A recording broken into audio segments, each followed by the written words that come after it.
Let's jump right into this explainer. Today, we're exploring how 1,500 years of shifting borders and competing empires managed to forge the incredibly resilient identity of modern Ukraine. It's an absolutely fascinating journey. It really shows us a nation that acts as a historical crucible, a place where immense external pressures literally collide with deep internal resilience. To wrap our heads around a whole millennium of complex history without getting lost, we're going to break this explainer down into 5 distinct parts. First, the roots of Kievan Rus. Then, divided lands and Cossacks. Third, the Soviet era and its tragedies. Fourth, independence and revolutions. And finally, modern identity and conflict. All right, starting off with part 1, the roots of Kievan Rus. This is that initial golden age where the foundational roots of Slavic culture and statehood first took hold. Statehood formation actually begins way back in the 5th century, but things really kick into high gear between 882 and 912, when Prince Oleg establishes Kiev as the capital. And then, boom, in 988, Prince Holodomor makes a massive geopolitical move. He accepts Byzantine Christianity. This directly ties the region into the broader European cultural and religious landscape, creating a consolidated, culturally unified European center. Now here's the absolute crucial point. Early Ukraine wasn't just some scattered settlement, right? It was a highly influential, literate, and deeply connected political union, way before modern borders were even a concept. And the foundation wasn't built on forced conquest. It was actually a voluntary unification of Slavic tribes. They set up vital trade routes with Europe, penned the very first written laws of Kievan Rus, and basically transformed Kiev into a major cultural hub of early medieval Europe. Moving on to part 2, divided lands and Cossacks. Let's see how that incredibly strong foundation holds up when the region gets plunged into centuries of fragmentation. Because, well, the Golden Age definitely didn't last. In the 13th century, a catastrophic Mongol invasion completely devastated Kievan Rus. The political map was essentially wiped clean and redrawn. Fast forward to 1569, and Western Ukraine is incorporated into the Polish-Lithuanian Commonwealth. This brings the region under a totally foreign legal and political system for the very first time. But out of this intense pressure and feudal oppression, something new and uniquely Ukrainian emerges by the mid-17th century, the powerful Cossack Federation. Okay, this is wild. These Cossacks weren't just a bunch of rebels. They actually created the Cossack Hetmanate. This was an anarchic, yet quasi-democratic state that had a bicameral parliament, meeting 2 separate legislative houses, and a functional separation of powers. Imagine that. Sitting right smack in the middle of the autocratic powers of Moscow and Warsaw, they fiercely protected Ukraine's ethno-linguistic culture, acting as a crucial bulwark for national identity for well over a century. And even when larger empires eventually swallowed up the physical land, Ukrainian identity just zoomed in. It survived on the microscopic level, through culture, literature, and consolidated historical memory. The cleansing of the Cossack monastic chronicles became Ukraine's first consolidated text of historical memory. This literary preservation of identity was immortalized in works like Nikolai Gogol's 1835 masterpiece, Taras Bulba. It really proved that, sure, you can conquer a territory, but you absolutely cannot easily erase a people's collective memory. Which brings us to part 3, the Soviet era and tragedies. As we enter the 20th century, the crucible heats up dramatically with the collapse of the Russian Empire and the devastating realities of Soviet incorporation.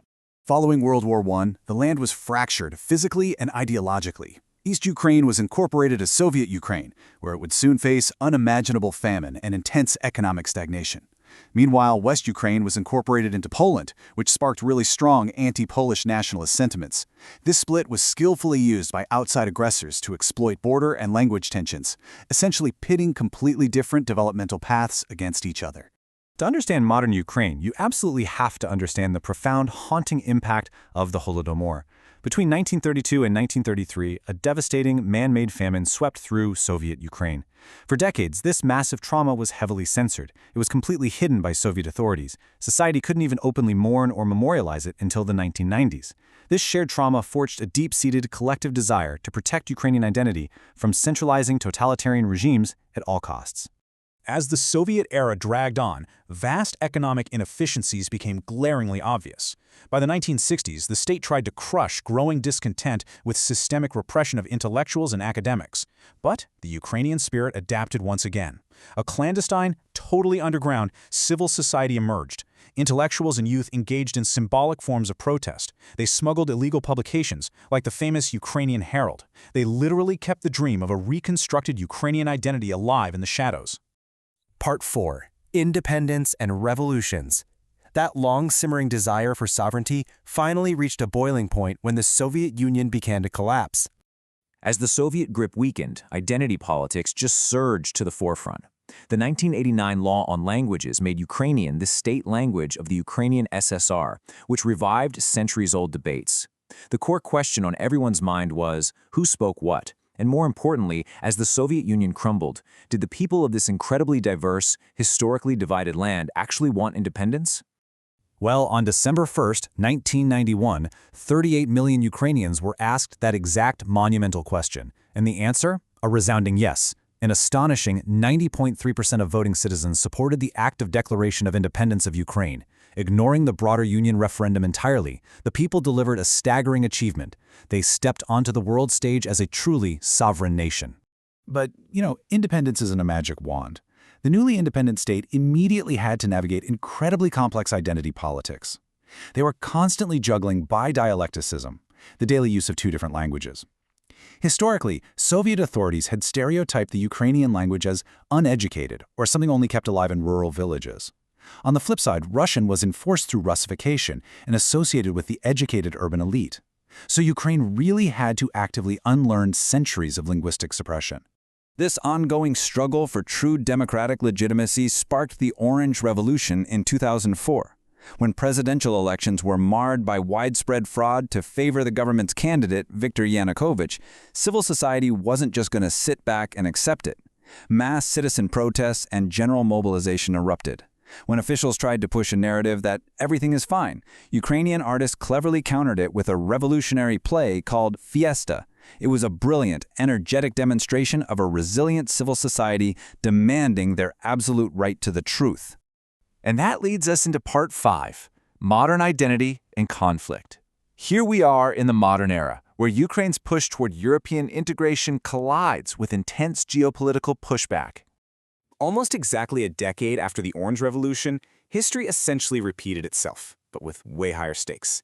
In late 2013, the sudden refusal by the government to sign a heavily anticipated EU association agreement sparked what we know as the Euromaidan. This massive civil protest fundamentally transformed the nation.